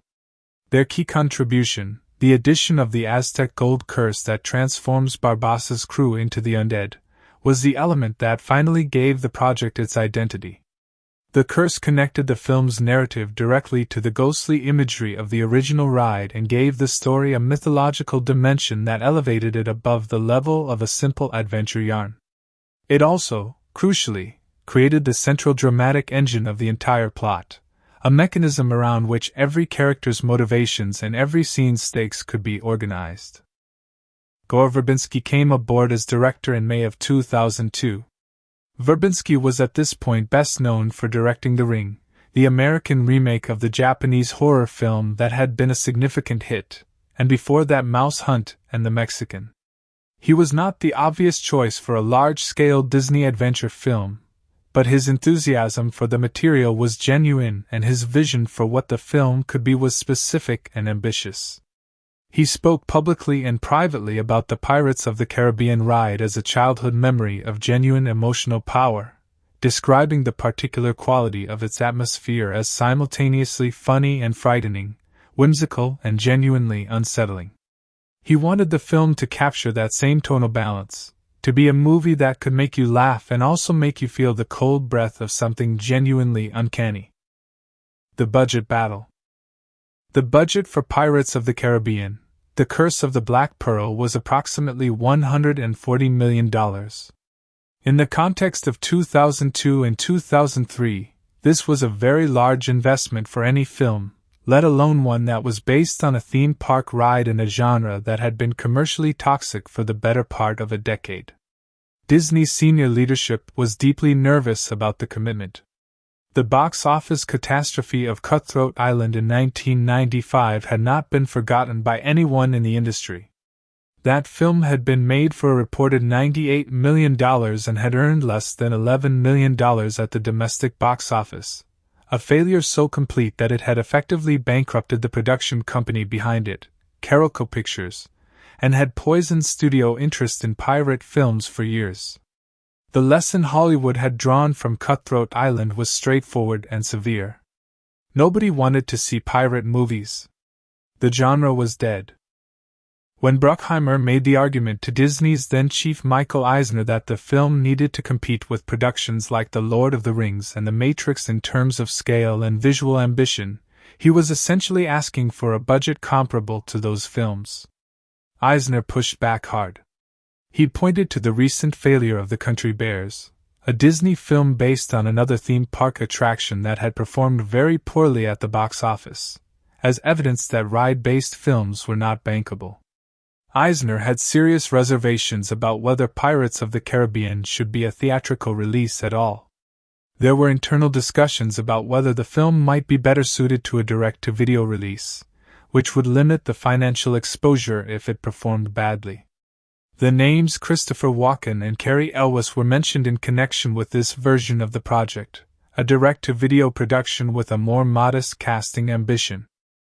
What changed Eisner's mind was a visit to the production's concept art and pre-visualization materials that Verbinski's team had been developing throughout this period of uncertainty. When Eisner came to look at what the creative team had assembled, the visual world they had constructed, the Black Pearl, the Treasure Cave, the undead crew in the moonlight, he was genuinely impressed in spite of himself. The material was arresting. It had scale and imagination. He authorized the production to move forward as a theatrical release, though he continued to advocate for budget restraint and requested that some of the more direct references to the Disneyland ride be removed from the script, feeling that making the theme park connection too explicit would invite the kind of critical dismissal the project was already vulnerable to. One notable consequence of the budget's pressure points was a specific limitation on the film's visual effects. The cursed pirates, who appear as rotting skeletons in the moonlight, were one of the most technically ambitious elements of the entire production. The work was handled by Industrial Light and Magic, the visual effects company founded by George Lucas, and it represented a genuine frontier in what digital effects could accomplish. However, the budget constraints meant that the full skeleton transformation could not be deployed as freely as the writers had originally envisioned. Screenwriter Terry Rossio later confirmed in interviews that the financial limitations led directly to the creative decision to make the skeleton effect only visible in moonlight, so that Barbassa's crew would shift between their normal human appearance and their true skeletal state only when light conditions allowed it. What might initially seem like a narrative quirk was in fact a budget solution, and one that had the happy side effect of making the curse feel more atmospherically specific and dramatically useful than an omnipresent transformation would have been. The production marketing budget was estimated to be roughly equivalent to the production budget itself, meaning that Disney's total financial commitment to the film, including both making it and selling it, was somewhere in the region of $280 million. The premiere event at Disneyland on June 28, 2003 alone reportedly cost approximately $2 million, a spectacular opening night that allowed guests to ride the original Pirates of the Caribbean attraction before and after seeing the film. It was a bold and expensive statement of confidence from a studio that had spent most of the production's development period in a state of profound ambivalence about whether any of it was a good idea. The making of the film. Principal photography on Pirates of the Caribbean, The Curse of the Black Pearl ran from October 2002 through March 2003, a production period of approximately 5 months. The shoot took place across 2 very different primary environments. The first was St. Vincent and the Grenadines in the southern Caribbean, specifically the island of St. Vincent, where Wallaby Bay was transformed into the harbor of Port Royal and surrounding locations provided the lush, tropical atmosphere that the story required. The second was a series of constructed sets and locations in and around Los Angeles, California, where the Fort Charles set was built on a 3-acre bluff on the Palos Verdes Peninsula, and interior sets including the governor's mansion were constructed at Raleigh Studios in Manhattan Beach. The decision to film in St. Vincent was partly practical and partly aesthetic. The island offered genuinely spectacular Caribbean scenery that no studio set could fully replicate, and the local infrastructure had sufficient experience hosting film productions to make the logistics manageable. The harbor at Wallaby Bay was extensively dressed and modified to create the colonial-era appearance of Port Royal, with period-appropriate buildings, dock structures, and prop elements added to transform the existing environment. The production brought enormous quantities of equipment and materials to a location that required significant logistical planning to supply and maintain, and the local community on St. Vincent was substantially involved in the production in various supporting capacities. The ships used in the film were among the production's most significant physical achievements. The Black Pearl herself was constructed on a ship base and fitted with the distinctive black sails and heavily weathered appearance that made her one of cinema's most recognizable vessels. The HMS Interceptor was a real ship that was modified for the production. Working with functional period sailing vessels of this scale introduced a constant element of unpredictability into the production schedule, since the sea does not cooperate with film schedules any more reliably than it cooperates with anything else. There were days when weather conditions made filming on or near the ships impossible, and the production team had to be consistently flexible and creative in working around the Caribbean's natural patterns of wind and rain. The costume department undertook enormous research and design work to create the film's visual world. The Royal Navy uniforms were designed with meticulous attention to 18th-century historical detail, including buttons engraved with markings appropriate to the era of the Hanoverian monarchs. The pirate costumes, by contrast, were designed to feel accumulated and personal, as though each item of clothing had been worn for years and gathered from dozens of different sources. Johnny Depp worked closely with the costume department to develop Jack Sparrow's particular look: the beaded hair, the worn leather, the layers of fabric and adornment that gave the character a visual identity as distinctive as his behavioral one. Every trinket and piece of jewelry on Sparrow's person was chosen deliberately, and carries its own implied history. The score was composed under extraordinary pressure.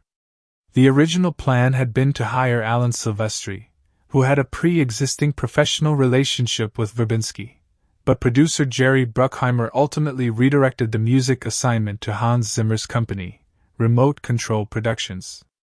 Zimmer assembled a team of 15 composers and worked at a pace that the classical orchestral world would find almost incomprehensible, producing the film's complete score in a matter of weeks under severe deadline pressure. Klaus Badelt received the primary composer credit, but the score was a genuinely collaborative effort under Zimmer's supervision. The main theme that emerged from this process, the rising, driving orchestral piece that became inseparable from the character of Jack Sparrow and the franchise as a whole, was composed with a speed and urgency that the finished product gives no indication of. It sounds inevitable, the product of deep and considered musical thought, which makes the circumstances of its creation all the more remarkable. Johnny Depp in the performance that almost didn't happen. The most extraordinary story of the film's production, the one that reveals most clearly how close the entire enterprise came to collapsing before it ever reached audiences, involves Johnny Depp's performance and Disney's reaction to it during filming. When Depp arrived on set and began performing as Jack Sparrow, the response from Disney's senior executives was one of barely contained alarm. They had hired a major actor for a major production, and what they were seeing in the dailies, the raw footage shot each day and reviewed by studio executives, was something they did not recognize, understand, or trust. Depp's Jack Sparrow swayed. He slurred. He held his hands in peculiar positions with his fingers curled in ways that seemed affected and strange. He delivered his dialogue with a rambling, loose-tongued quality that bore no resemblance to the crisp, heroic delivery of a conventional leading man. He seemed, frankly, drunk. Disney executives contacted Gore Verbinski with the concern expressed in the most direct possible terms. They wanted to know whether their leading actor was performing the role while intoxicated. Verbinski, who had been watching Depp work up close every day and understood exactly what was happening, reassured them. Depp was not drunk. He was doing something deliberate and specific and brilliant, and if the studio could trust the process, the result would be unlike anything they had seen in a film of this kind. The studio was not entirely reassured. There were further conversations, further expressions of concern, further urgent communications about whether the performance needed to be redirected into something more conventionally legible. At one point the studio communicated directly with Depp himself, asking him to clarify what exactly he was doing with the character. Depp's response was characteristically oblique. He told them that Jack Sparrow was, among other influences, based on Keith Richards of the Rolling Stones, whose particular relationship with gravity and linear thought had always seemed to Depp like a fascinating model for a man who lives entirely outside conventional social structures. He also mentioned Pepe Le Pew, the cartoon skunk whose romantic persistence in the face of all evidence is a kind of comic heroism. The studio executives reportedly did not find these explanations fully reassuring. But Verbinski held firm, and Depp continued. The result, of course, vindicated everyone who had trusted the instinct. The Academy Award nomination for Best Actor confirmed what audiences had immediately understood the moment they saw Depp on screen. Jack Sparrow was an original, one of those rare screen creations that arrives fully formed and seems to have always existed. But it very nearly did not happen. Had the studio succeeded in pressuring Verbinski or Depp into a more conventional performance, the film that exists would have been a different, and almost certainly lesser thing. Funny scenes and lighter moments on set. The production of Pirates of the Caribbean was by all accounts an environment of considerable humor alongside its considerable challenges, and the stories that emerged from those 5 months of filming paint a picture of a cast and crew who genuinely enjoyed each other's company and frequently dissolved into laughter in situations where professionalism was supposed to prevail. Johnny Depp's commitment to his character was total and unrelenting, which created a particular set of challenges for his co-stars. Orlando Bloom has recalled in various interviews that maintaining a straight face during scenes with Depp was one of the consistent difficulties of the entire production. Depp would arrive on set having added new details to his performance since the previous day's shooting, small improvisations of movement or line delivery that were unpredictable enough to catch everyone around him off guard. The scene in the blacksmith shop where Jack and will duel for the first time was extensively rehearsed for safety reasons given the number of actual bladed weapons involved, but Depp found ways within the choreographed structure to introduce small variations that kept Bloom genuinely on his toes throughout filming. Bloom has described watching Depp navigate a carefully planned fight sequence while simultaneously finding moments to deliver dialogue in completely unexpected ways as both impressive and deeply funny. Geoffrey Rush, who is himself a performer of enormous theatrical imagination and humor, found the experience of sharing scenes with Depp to be something of a competitive pleasure. Rush has spoken publicly about the genuine delight he took in trying to match Depp's inventiveness with his own, and about how the two of them would sometimes arrive at scenes with ideas that had not been discussed with the director, small additions that would be revealed only in the moment of filming. Verbinski encouraged this creative environment, believing that the organic energy it produced was worth the occasional loss of control it involved. Rush has described specific moments during the cave sequences where he and Depp were so thoroughly enjoying the theatrical madness of what they were doing that maintaining the required expression of villainous menace became genuinely difficult. Keira Knightley has recalled with great warmth the experience of filming some of the more physically demanding scenes, particularly those involving the corset that Elizabeth Swann wears in the film's early sequences. The corset was genuinely extremely tight, as period-accurate costuming for an 18th-century woman of Elizabeth's social standing demanded, and the scene where Elizabeth faints and falls from the fort's battlements into the harbor required significant preparation and some creative problem-solving. The physical comedy of struggling to move naturally in a garment that was architecturally opposed to natural movement created a series of moments on set that were funnier in reality than anything visible in the finished film. Knightley, who was 17 during production and approaching her first major Hollywood shoot with a combination of excitement and nerves, found that the difficulty of the corset became an unexpected source of levity that helped break tension on difficult filming days. Lee Ehrenberg and Mackenzie Crook, who played Pintel and Rigetti, Barbassa's two most prominently featured and most reliably incompetent crew members, developed their comedic partnership during production in ways that the script had only partially anticipated. The two actors worked extensively together during the Caribbean shoot and during the Los Angeles studio sequences, and their natural dynamic as performers complemented each other in ways that deepened the characters beyond what was written. Crook's Rigetti, with his perpetually loose glass eye and his philosophical confusion about the nature of the curse, became funnier the more specifically Crook played him, and many of the moments that land hardest in the finished film were the result of choices Crook made on set that were not in any version of the script. Ehrenberg has spoken about how certain lines between the two of them were refined through repetition and play on set, each actor feeding the other, until the timing reached a precision that looks effortless on screen but was the product of considerable comedic collaboration. The monkey, Jack, who serves as Barbassa's pet and who steals a remarkable number of scenes simply by existing on Geoffrey Rush's shoulder, was a production experience of its own. Working with trained animals on a film set is notoriously unpredictable, and the monkey, whose real name was Levi with a second animal named Tara serving as an alternate, brought a consistent element of genuine chaos to the scenes in which it appeared.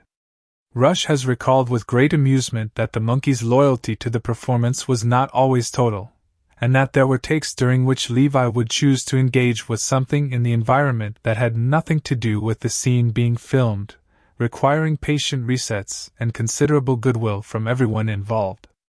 The relationship between Barbassa and his monkey, which becomes a running joke across the franchise, was partly written and partly the organic result of how the animal actually behaved on set.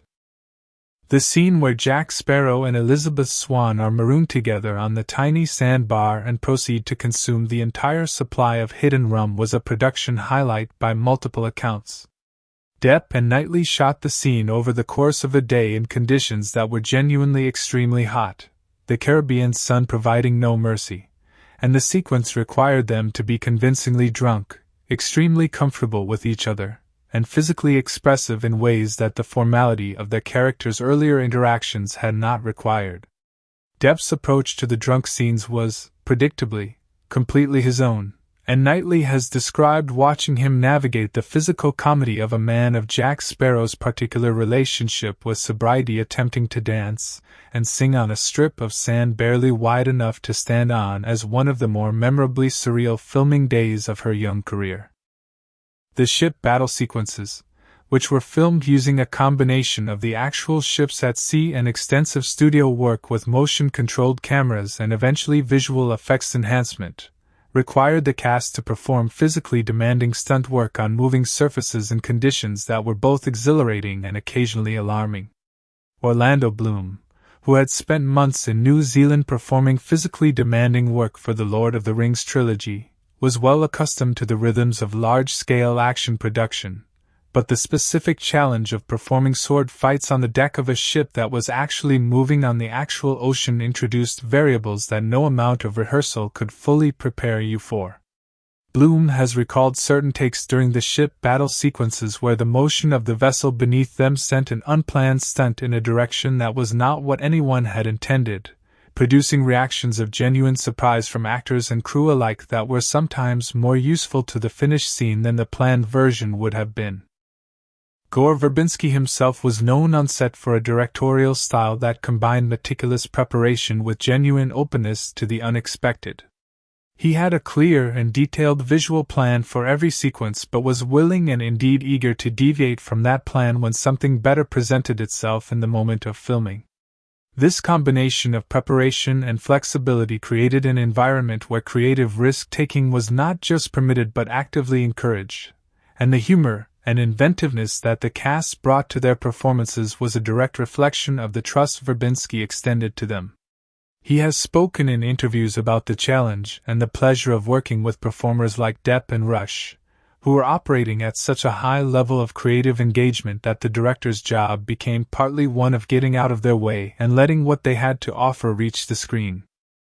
The wrap of production in March of 2003 brought to an end a shoot that had tested everyone involved in almost every conceivable way, logistically, creatively, physically, and in terms of sheer nerve.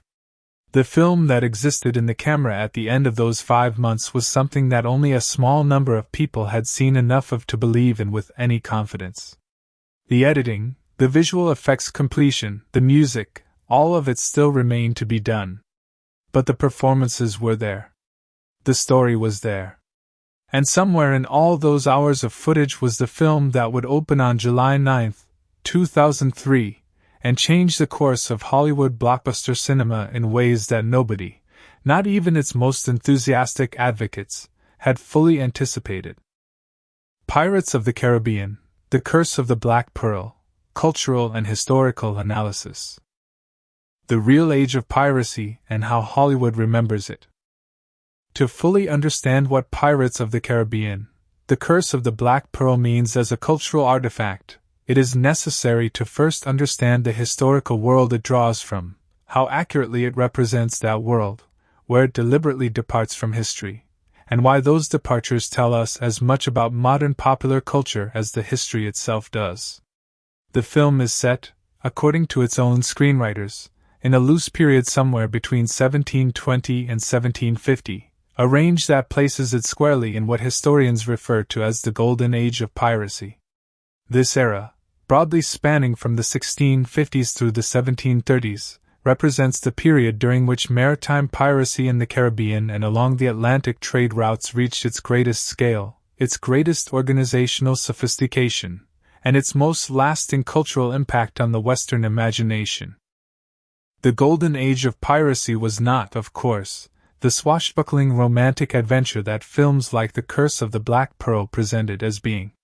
It was a brutal, dangerous, and frequently squalid way of life, characterized by extreme violence, terrible disease, chronic malnutrition, and an average life expectancy at sea that makes the mortality statistics of land-based poverty in the same era look almost comfortable by comparison.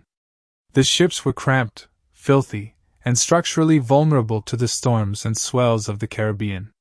The men who sailed on them were frequently desperate individuals with no other viable economic options, men who had been pressed into naval service against their will and had deserted, men who had been discharged from legitimate employment with no prospects, men who had committed crimes on land and needed to disappear.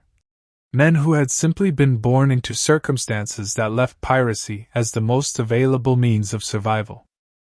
And yet, even within this grimly pragmatic reality, there were aspects of pirate society in the Golden Age that were genuinely remarkable and that have fascinated historians, sociologists, and cultural scholars ever since. Pirate ships during this period frequently operated under remarkably democratic internal governance structures. Captains on pirate vessels could be and regularly were voted out of command by their crews, a process that was essentially unimaginable in the strictly hierarchical world of the Royal Navy or merchant shipping. The distribution of plunder was governed by written articles that crew members agreed to before sailing, documents that functioned essentially as constitutional contracts, specifying each person's share of any captured cargo, the compensation to be paid for injuries sustained in battle, and the behavioral standards expected of every member of the crew. These articles were negotiated and signed democratically, representing a form of social contract that was in some respects more egalitarian than virtually any other institution in the 18th century world. The film acknowledges this tradition obliquely through Jack Sparrow's constant references to the pirate code, a set of rules and customs that governs the conduct of pirates, including the right of parley that Elizabeth invokes when she is captured by Barbassa's crew. The pirate code as presented in the film is partly historical and partly invented. The concept of parley, the right to negotiate before being harmed, has roots in genuine maritime custom, though its application in the film is considerably more formalized and universally respected than historical accounts would suggest. Barbassa's observation that the code is more what you would call guidelines than actual rules captures something real about the gap between the idealized governance structures that pirates claim to operate by and the considerably more chaotic reality of how decisions were actually made on pirate vessels. Port Royal and its historical significance. The choice of Port Royal as the film's central setting is historically resonant in ways that the film does not fully explore but that add considerable depth to the world it creates. Port Royal was a real place, located on a narrow spit of land extending into Kingston Harbor on the southern coast of Jamaica. During the 17th century it was one of the most important ports in the entire Caribbean, a center of trade, commerce, and colonial administration that at its peak was described by contemporaries as one of the richest cities in the New World. It was also, for a significant portion of its history, one of the most notorious havens for pirates and privateers in the entire Atlantic world. The relationship between Port Royal and piracy was complicated and in many ways deliberately cultivated by the English colonial authorities. During the period when England was competing aggressively with Spain for dominance of Caribbean trade routes and Caribbean territory, the governors of Jamaica found it useful to license privateers, essentially state-sanctioned pirates who were authorized to attack Spanish shipping in exchange for a share of the proceeds. The most famous of these privateers was Henry Morgan, a Welsh-born buccaneer who conducted some of the most audacious and devastating raids in the history of Caribbean piracy, including the sacking of Panama City in 1671. Morgan was eventually knighted and appointed Lieutenant Governor of Jamaica, a progression from pirate to colonial official that encapsulates the morally flexible pragmatism of English colonial policy in the region. The historical Port Royal met its end on June 7, 1692, when a massive earthquake struck the Jamaican coast and caused 2/3 of the city to sink into the harbor within a matter of minutes. Thousands of people died, and the physical destruction was so total that the city never fully recovered its former prominence. A subsequent earthquake in 1704 further damaged reconstruction efforts, and the role that Port Royal had played as the dominant port of Jamaica was gradually taken over by Kingston. The film acknowledges this history only obliquely, setting its story in a version of Port Royal that exists at a point after the real city's catastrophic decline, a historical liberty that the screenwriters were well aware of and deliberately took in the interest of narrative convenience. The Spanish colonial context that underlies the Aztec gold curse is also historically grounded in real events. The Spanish conquest of the Americas beginning in the late 15th and early 16th centuries did involve the systematic plundering of indigenous cultures across Central and South America, and the gold and silver extracted from those civilizations through conquest, forced labor, and systematic looting formed the economic foundation of the Spanish Empire during its period of greatest power. The treasure fleets that carried this wealth across the Atlantic from the Americas to Spain were the primary targets of Caribbean piracy throughout the Golden Age, and the legends of lost or sunken Spanish treasure that accumulated during this period became one of the defining mythologies of Caribbean culture. The Chest of Cortez in the film, while entirely fictional, draws directly on this cultural memory of Spanish colonial wealth and the curses that indigenous peoples were sometimes said to have placed on those who stole their sacred objects. The myth of the pirate in Western culture. Pirates have occupied a specific and enduring place in the Western cultural imagination for centuries, and understanding why requires examining how the mythology of piracy developed independently of and often in direct contradiction to the historical reality.